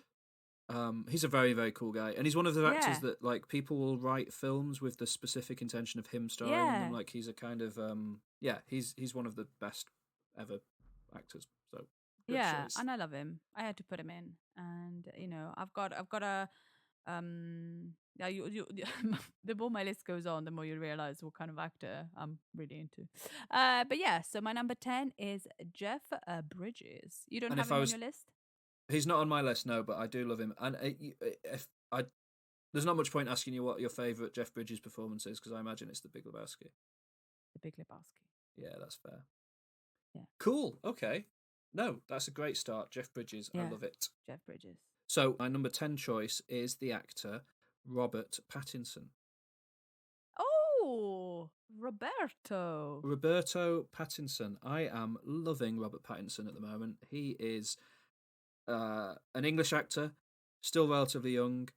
First kind of appeared on our screens in a big way in Harry Potter and the Goblet of Fire, where he played the doomed Cedric Diggory. Then he got he got cast, unfortunately, in the Twilight movies. Yes. As Edward Cullen. Yeah. Where he does fine work, but they are bad films, and he could easily have become completely forgotten and not had a career beyond those, but he didn't. He fought hard and has turned in a bunch of massively memorable performances. Some I still haven't seen, like, for example, Cosmopolis, which I think is a David Cronenberg movie. I haven't watched that yet, and I really want to. And High Life, which I actually have on Blu-ray and I need to watch because apparently he's good in that. But the films of his that I've seen recently that have made me convinced that he's one of my favourite actors are Tenet, which I watched only a month or so ago. Okay. He plays kind of the sidekick to the main actor in the way that Felix Leiter is Bond's sidekick in the Bond movies, that kind of thing. And he does it perfectly. He does a perfect Bond, he is doing the performance of somebody who is in a Bond movie from the 60s, and it is absolutely fantastic. It doesn't look difficult, but he does it he just does it to a T. It's wonderful. His performance in that movie makes the film for me. I really love him in it. The Devil All the Time, which again I watched a couple of weeks ago. He plays a southern preacher in that movie. He's doing this wild accent that he made up on his, just made up himself apparently, and he's great in it. He's absolutely amazing, and he couldn't, these movies have come out at very similar times, Tenet and The Devil All the Time. He couldn't be more different in both those films. He really is showing, in the space of a couple of months, an incredible range. And then the movie that I love, the movie that I adore, the movie where he turns in one of my all-time favourite performances, up against Willem Dafoe, who's also wonderful, but I actually think Robert Pattinson is better, is The Lighthouse. Yeah. Where he plays a young lighthouse keeper. Again, he's doing an absolutely wild accent. He sounds a bit like Daniel Day-Lewis in There Will Be Blood, but it's also his own thing. I think he researched it very carefully. And he's wonderful in it. His performance in The Lighthouse is one of my all-time favourite performances, and he's got this incredible mustache. He just looks great in these films, and he doesn't mind making himself look bad, not as in bad as in bad acting, but he doesn't mind making himself look physically bizarre. And yeah, I just love him. I love him. He's playing Batman in the new Batman movie. I'm expecting great things from that. I think when he first got cast, a lot of people were like, oh, but then he's proven over the past couple of years that he is fully worth giving Batman to and allowing to take on that role. So yeah, Robert Pattinson, I'm expecting big things from him in the future, but if you haven't seen it, watch The Lighthouse. He is so good at it. Yeah, there we go. What do you think of Robert Pattinson, Alex? I don't really have an opinion. I've only seen him in Harry Potter. Wow. Yeah. Wow. So I want to, because I've never watched Twilight. It wasn't my thing, vampires. Buffy, yes, but Twilight, no. And then I really haven't seen him in any... We should do a T-shirt that says Buffy, yes, Twilight, no on it. Yes. Buffy is where vampires should have stopped. In America, not in New Zealand. Then yeah, what we do in the shadows wouldn't happen then. Yes. That would not be acceptable. But in the United States, that should have been the end. Fair. But yeah, no, I don't really have an opinion. I've been meaning to watch The Lighthouse for a while, and I will watch it because you make it sound amazing. So I think he's great in Harry Potter, and he seems like a nice guy. But that's the only opinion I've got because I haven't watched Tenet. Because cinemas are closed here. Yeah. No, that's totally fair. Yeah. Okay, cool. What's your number 9 choice? My number 9 is an actor, female. Are they all actors now in England? I feel like, I don't know, there's a pushback against the idea of like jobs having gendered titles. In my Yeah. opinion, like Yeah. teacher, for example, you don't call a lady, a woman who's a teacher, a teacheress or No. a doctress. So No. I feel like actress, Actor. I don't know, like I don't know if it's Okay. demeaning, but I just feel like they're all actors. Why can't we just call them actors? Absolutely. That's fine. It's just because in Italy, everything has to have a gender. Yeah, of course. Like some languages are very gendered, aren't they? And Yeah. that's Yeah. totally fair. Yeah. Japanese has no gender, which is amazing. Everything's But just so my next is a female actor from Japan, and Oh. her stage name is Kirin Kiki. Wow. Okay.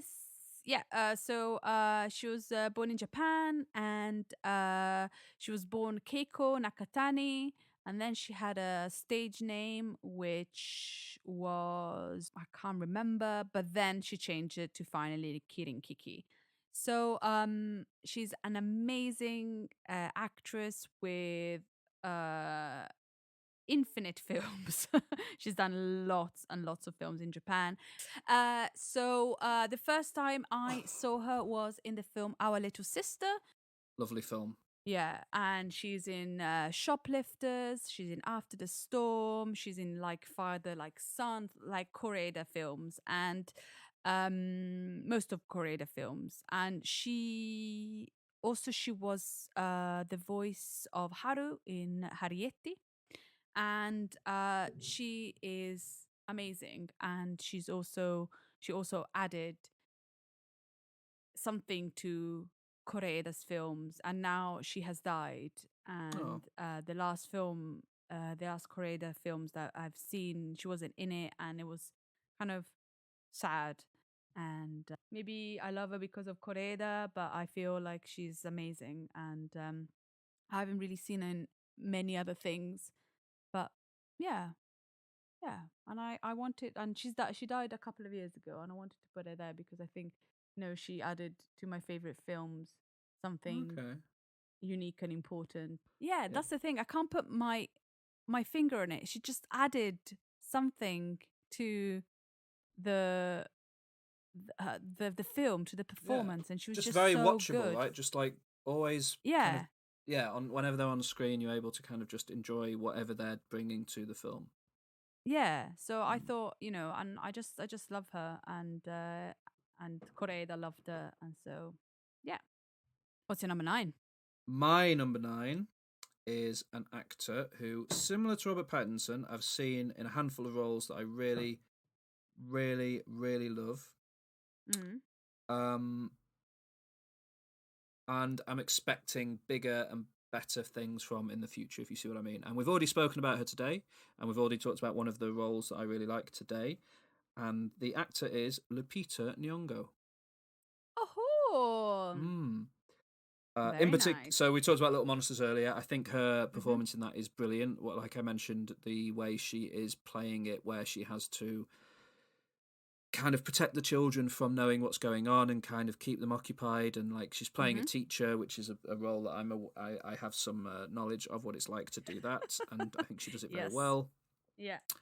And yeah, she's great in that. She's also fantastic in Black Panther. Yeah. As is every single person in that movie. That movie's brilliant, but yeah, she's really good in Black Panther. And the thing that kind of earns her the spot on my list is her role in Jordan Peele's Us. I don't. Have you seen Us? No, because No. I'm waiting to be in the same room as you to watch it. Because That's fair enough. at certain films I can only watch with you, like Yeah, Get yeah. Out, A Quiet Place. So yeah, I'm waiting for the time when we're gonna see each other again in person, And we can watch Us. It'll be good. which will be So in yeah, 2022. yeah, probably. Us is a really good movie. Jordan Peele's follow up to Get Out, very different from Get Out. Very more sort of, it's a monster movie in a way. Lupita Nyong'o plays the mother of a family. The film sort of, the story of the film ends up centering around her. She ends up sort of pulling dual roles in a way. She does two very different performances in the film for reasons that we won't go into. But she does both of these performances absolutely perfectly, and she Lupita Nyong'o came onto the scene in a film I haven't seen, shamefully, unfortunately, called 12 Years a Slave, which I want Yeah. to watch. Yeah. And I think there was a feeling that she was going to be this big kind of art house cinema name, which is a totally good thing for her to be doing. But I think she shows in Us that she is capable of like leading a film. She's a leading woman in a movie. She can star in a film and is absolutely fantastic doing so. I love her in Us. It's one of my, like I said with Robert Pattinson in The Lighthouse, Lupita Nyong'o in Us is one of my favourite performances in cinema. I think she is wonderful in it. And some of the stuff she does with her face, the scenes where she's sort of crying, she's just brilliant. And it's a schlocky monster movie in a way, and it works partly because Jordan Peele has cast somebody who is capable of bringing like humanity to a movie that is full of violence. And yeah, I love it. I love her in it, and she's great. And I'm sure that she will do more amazing things in the future. So yeah, Lupita Nyong'o is the best, and she's my number 9 pick. I love her. Good. I'm glad. Yeah. Great pick. Yeah. Thank you. Okay. You're welcome. And yeah, Us is my favourite performance by her. What's your number 8? My number 8 is somebody that made me sad really today because I had completely forgotten that he was not with us anymore. Oh no. And I was just like, I love him, and I forgotten that he passed away. So this morning I was just kind of researching. I was like, what? Oh no. But yeah, my number 8 is the British English actor Alan Rickman. Oh, Alan Rickman. Yeah. I've loved Adam Rickman for a very long time. When I first saw him in this film called Quigley Down Under, and it's a film set in Australia with Tom Selleck. I've never even heard of it. No, oh, you should watch it. It's quite interesting, and it was one of my favorite films for quite some time, and I loved it just because I don't know, it just introduced me to Australia. I loved Tom Selleck because he was in this series TV series called Magnum PI, which I watched every afternoon, and so it's about this. Matthew Quigley is a cowboy and he can shoot accurately at distances. And I think he goes to Australia, and I have to watch it again. But I remember loving Alan Rickman in it. And Alan Rickman plays the bad guy. Of course he does. And it was the first... Of as he course does. And it was the first time that maybe I watched a film that I loved the bad guy more than the good guy. That was kind of his talent, was to make you really, really like bad guys. Yeah, and then he was in Die Hard, but I watched that much further down along the way. And then he was in Robin Hood, Prince of Thieves, where he played the sheriff of Nottingham that you're supposed to hate, but I loved. I don't know why. Yeah. and that's why Alan Rickman is there, because I just loved him. And then he was in Harry Potter as Professor Snape, and I loved him there. And it just always plays the bad guy, but you love that bad guy and you root for the bad guy. And maybe this bad guy is going to become good, but if he becomes good, is he still going to be the same incredible bad guy? We don't know. But I just loved him, and I'm so sad that he's passed away. Yeah, Really but he leaves sad. behind an amazing body of work. Incredible. And I just loved him. And please watch Quigley Down Under, because it's like made in 1989, and you see, I don't know, from what I understand, his is like his third film. Well, do you know what his first film was? Die Hard. Yeah, imagine coming out of the gate. Imagine that being the first thing you've done in a film on screen is the villain in Die Hard, Hans Gruber. Yeah. Still probably today the best villain performance in a film ever. Yeah. And that was like, just him at the start. It's crazy. Yeah. But it's not even it's funny because Alan Rickman wasn't in typecast. He's just an incredible bad guy, isn't he? Yes. Like he does does it differently in every performance. So, just so good. Loved him. Love him still. Yeah. Yeah. But then occasionally you'd see him playing a nice character, and he was very, very good at that as well. Yeah, because he played I need to find the title, which I think is called Sense and Sensibility. Um he was the unwanted kind of love interest in Sense and Sensibility. Um which is a film from the book, Jane Austen's book, and he's really nice there. And although is not exactly the man that I can't remember her name is looking for, you kind of feel for him, and in a Yeah. way, and it's just like yeah, I just loved him. And although I haven't seen him in the performance of Quigley Down Under for a very long time, I remember specifically that film, and that film introducing me to Alan Rickman, and that's why that's probably for me the best memory I have of him. Have you Maybe it's not. seen Truly Madly Deeply? I was trying to figure that out. I am not sure. It's a very good film, but it's like a BBC film, so it wasn't like a big cinema Yeah, movie. But he's amazing in that, and he's just playing a normal man. He's not playing like a villain or anything. He plays yeah, a guy who, yeah. well, he plays a guy who has died, and his girlfriend Mm, is grieving for him, and he reappears to her as a ghost and kind of tries to help her overcome her grief. It's a mm, really beautiful film, and he is really, really good. And it's one of my mum's favourite films, which is why I've seen it. yeah. So Oh, if you haven't Alan seen Truly Rickman. Madly Deeply, I think that you would enjoy it. Okay, Yeah, thank you. you're welcome.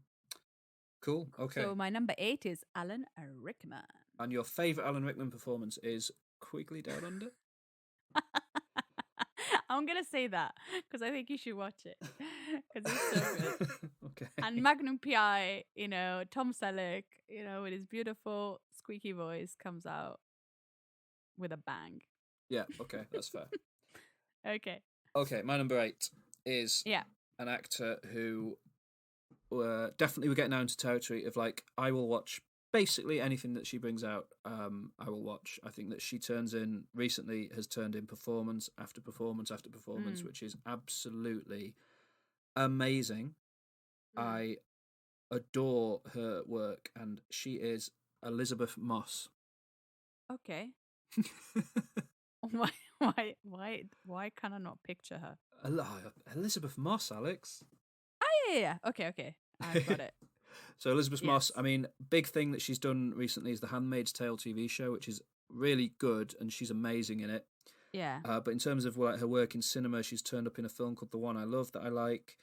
High Rise is good. She's great in Us as well, just like Lupita Nyong'o. She pops up in Us, doing kind of dual roles, and is really brilliant in it. This year, she was in the Blumhouse produced, we talked about them earlier, the Blumhouse produced reboot of The Invisible Man, playing a woman who is trying to overcome a sort of toxic relationship. She is crazy good in The Invisible Man. She's so good in it. But the film of hers that puts her right at the number 8 of my list, not top of my list, the film of hers that I adore her performance in particularly is a film called Her Smell. Have you heard of Her Smell? Okay. No. Her Smell is a movie that's about a kind of rock group. It focuses in on the lead singer of this group, played by Elizabeth Moss, who is called, what's her character's name in it? Becky something. So Elizabeth Moss plays the lead singer of this group called Becky something, and it's a bit reductive to say it, and this is what everyone says. It's kind of a Courtney Love-esque character, if you see what I mean. But she's actually, I think she said she based the performance more on people like Axl Rose, rather than Courtney Love. But it's the story of this rock singer, and it's structured really interesting. It's like it takes place over the course of 5 scenes, and each scene is like half an hour long, maybe. And it's like one section of her life. So one will be like just before they go on for a gig. One will be just after they've finished a gig. One will be like when they're in the recording studio to do an album. One will be when she's just in her house in rehab or something like that. And it doesn't show you the in-between parts. It just is these snapshots of sections of her life. And it starts near the beginning of their career and kind of keeps flashing moving forwards to like near the end of their career. And she goes from playing this kind of young, hyper energetic, completely mad rock star to like somebody who's like gone through all of this awful stuff and is trying to come out the other side of it and work out how to kind of salvage her life and stuff. And she's amazing in it. It's 135 minutes long. It's quite a long film. You know, any movie over 2 hours to me is quite a big investment. But it doesn't like every time I watch it, it feels like it's an hour and a half long because every second, like she's on screen throughout the entire film, pretty much. It almost never leaves her, and she is perfect in every single scene. It is like I don't like. I think purely because it's not a very traditional film.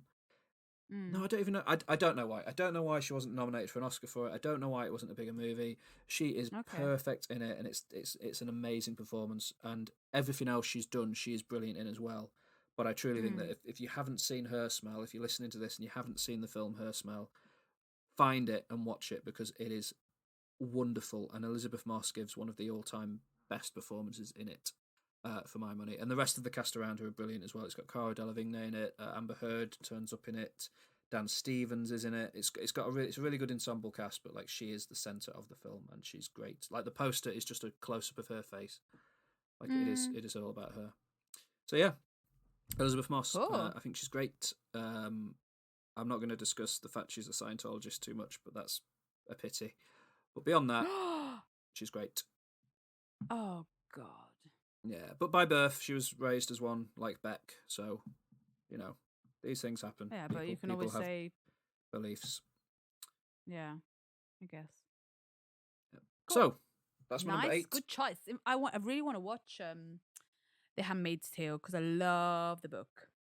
Yeah, well, the show is brilliant. Like, really, really good. Yeah, worth watching. The book is amazing. The third season I've not watched properly yet because I found it a bit. The ending of the second season frustrated me a bit, but those first 2 seasons are really, really good. And she is like in everything, absolutely brilliant.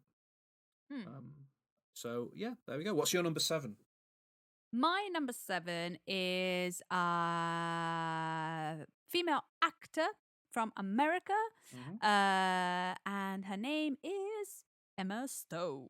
Wow. Okay, Emma Stone, solid choice. It is a solid choice. I love her. Emma Stone is. I pretty much like what you said. I could pretty much watch anything she is in.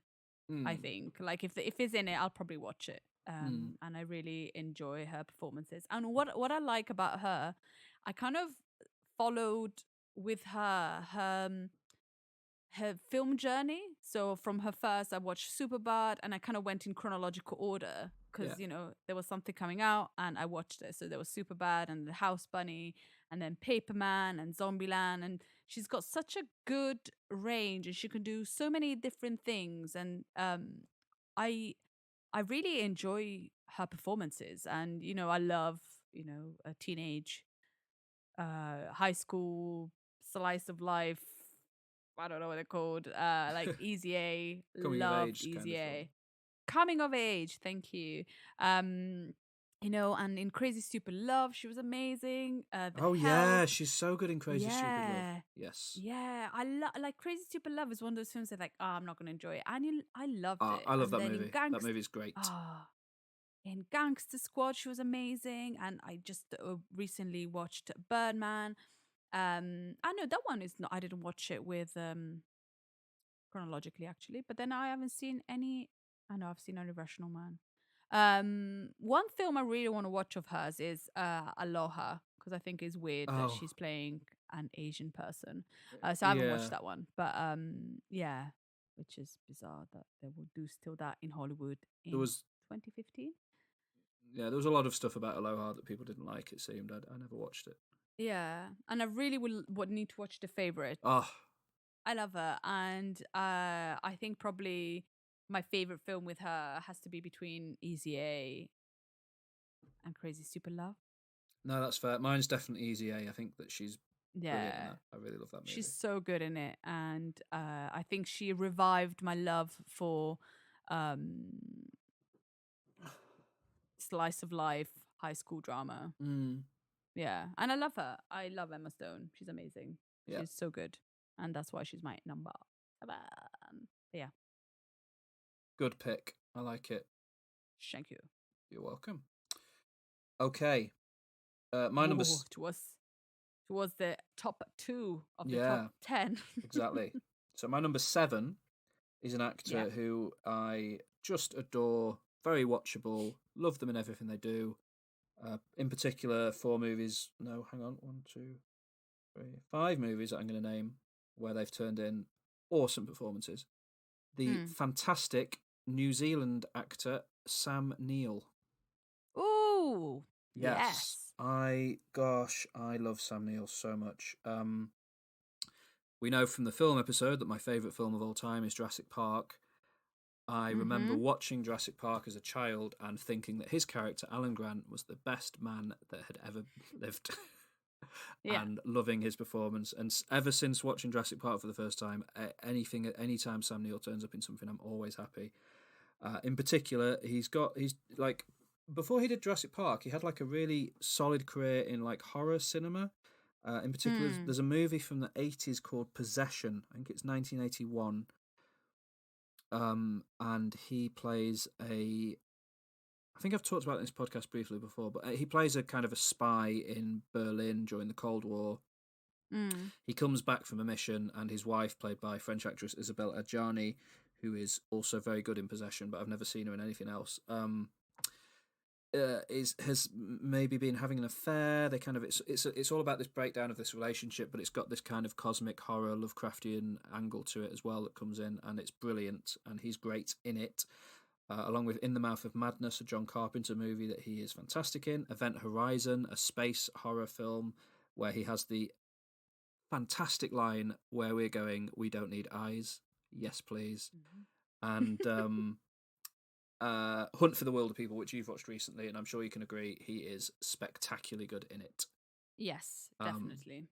Outside of that, his antics on social media make him come across like just the loveliest man. There was a video of him earlier in lockdown singing Creep by Radiohead, and then talking about how we all have to kind of look after each other and stuff. And he's just seems like a great guy, and he does these awesome performances.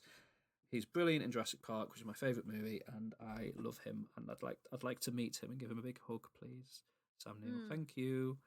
Definitely. Once it's I safe agree. to do that, obviously. Good choice.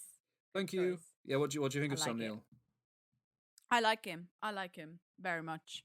Loved him in Jurassic Park. I don't feel like I've seen enough movies with him, but when I see him, I enjoy his performances. So. Yeah, I think my favourite performance of his is Jurassic Park. I think he's great, and he's in the new Jurassic Park that's coming out. I don't know, coming out when the sun explodes probably, but at some point there's a new Jurassic Park movie coming out, and he is apparently has got a big role in it. So yeah, yes, cool. All right. What's your number 6? Okay, so the last of my top 6, well, from 10, yeah, to 6 is an actor which I really, really like. Of course, he's by 6. And I haven't necessarily seen many of his movies, because then I went on his Wikipedia page and he's done a lot of films which I haven't seen, but I've seen a few, and I really like him. When I see him, I think he's amazing, and the actor is Forest Whitaker. Oh, okay, cool. I love Forest Whitaker.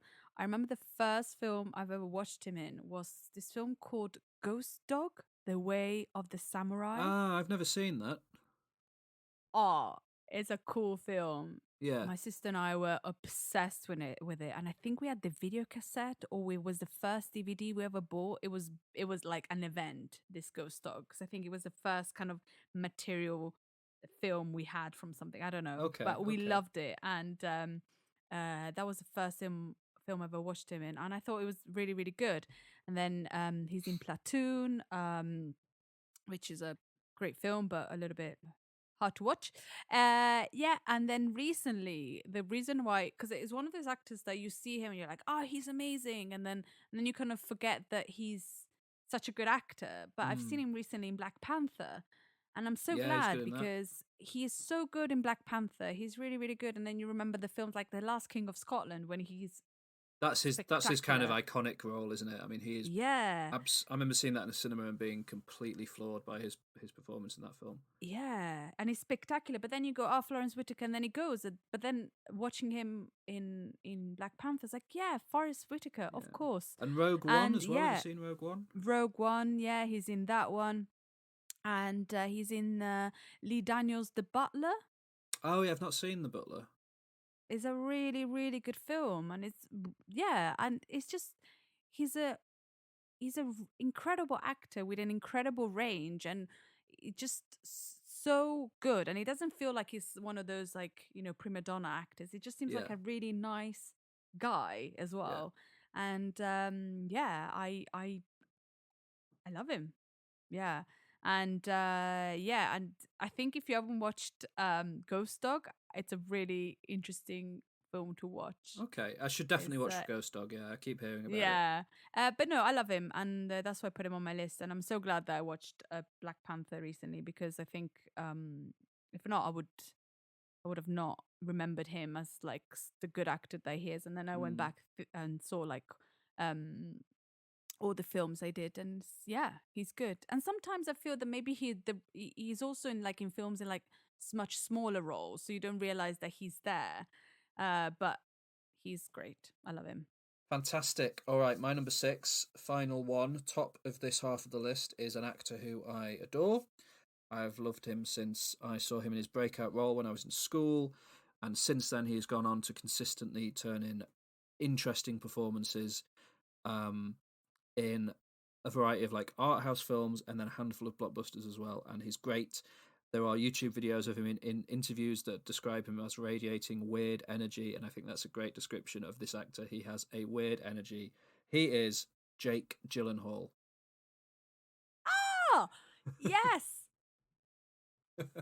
See, this list is terrible. I haven't even put in my 3 pages of actors. And I love what? Yes, that's such a great choice. Yeah, He's so good. brilliant. Yes. Obviously, Donnie Darko was his breakout role, which is like a perfect film, Donnie Darko. I love that movie. It is. I love him in that movie. I love the strangeness of that film. But then he's gone Yeah. on to do like Zodiac, my favourite serial killer film. He plays a man driving himself insane with the pursuit of trying to work out who the Zodiac killer is. And he's wonderful in it. There's a scene in that movie where he goes to a guy's house to try and find out some information, ends up thinking maybe he's the Zodiac killer, and it's terrifying, and the camera's just on Jake Gyllenhaal, and you can see there's this realization comes over him that he thinks he's gotten himself into a situation that he can't deal with. He's in a movie called Prisoners. Have you seen Prisoners?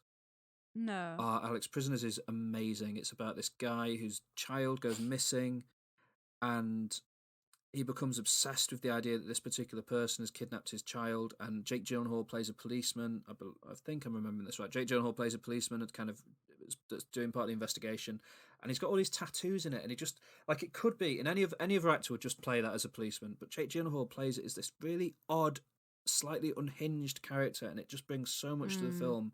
And he does that in so many movies. He turns up, and he could just be turning in a bland, ordinary performance and still getting paid, but he always brings his own odd energy to it. Nightcrawler, have you seen Nightcrawler?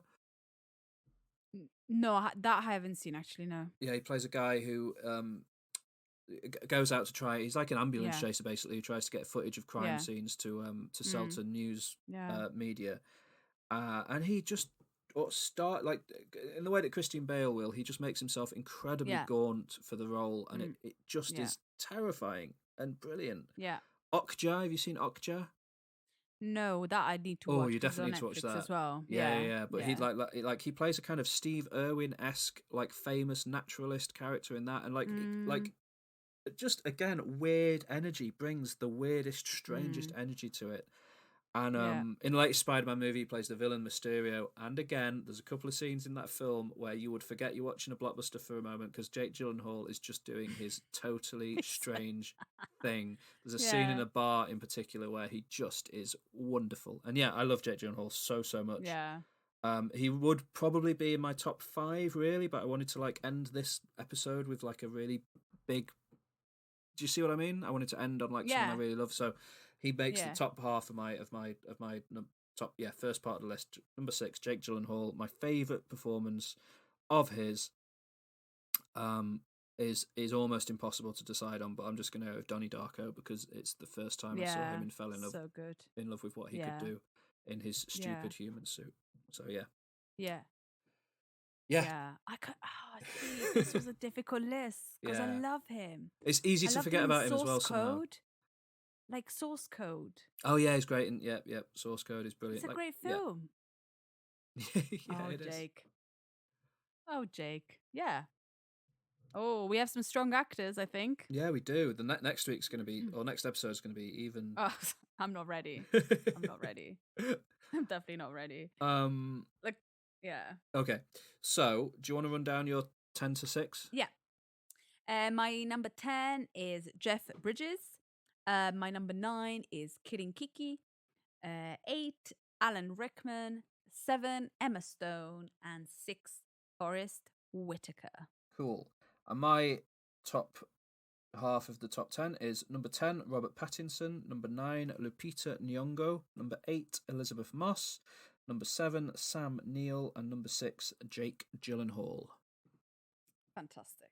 So we go for honorable mentions next week when we spend an hour talking about our honorable mentions. Okay, so I'll give you some homework. You give me homework first, actually, because it's my... yeah. Okay, I think you should watch Quigley Down Under. Okay. And if you can't find it, then I would watch Ghost Dog. But I think if you can find it, I would definitely watch Quigley Down Under because I think it's a film to watch with Alan Rickman. I'm going to do a live check-in of whether Quigley Down Under is streaming anywhere. It is. It's on Netflix. I will watch Quigley Down Under, a movie I've never heard of, ever. A movie that when I've looked at Alan Rickman's biography in the past, my eyes have just glazed over it completely. Oh, it's such a good film. I might watch it again, actually. I haven't watched it in years, but I just, it's the film where I fell in love with Alan. Alan, I miss you. Okay. There's one film in particular I would love for you to watch, and I would be fascinated to know what you think of it. Okay. Her Smell. Okay. Yeah. Fantastic. Yeah? Her Smell. Her Smell. Yeah. If for any reason you can't access Her Smell, if you can't access Her Smell, check out the... Get round to checking out The Lighthouse, because that's new enough that must be available somewhere. Yeah. But Her Smell... No, I've got it. Like, I'm ready to watch it. I'm just... Because I know it's quite creepy, I'm finding the perfect time to watch it. Oh, right. So I've got it. Yeah, okay. Like, I know, but I'm trying to find the moment to watch it where I'm not going to spend too much time outside in the dark or by myself that's in fair the enough. dark. Well, yeah. You've got to watch Her Smell before we record next, or that. So there you go. Okay. Fantastic. Cool. And I will watch Quickly Down. Oh, please. And if you can watch Ghost Dog, you might as well just... Yeah, no, if I can get to it. I'd also like to have The Haunting of Bly Manor finished so I can let you know what I think of that before we record again. Yeah. So hopefully we'll get all of those things done. And yeah, join us next week for the second half of our top 10 actors. It's going to be fiery. Oh. It's going to be hard. Yeah. You know, because I'm going to think about more actors. Like you maybe think about Jake Gyllenhaal. What?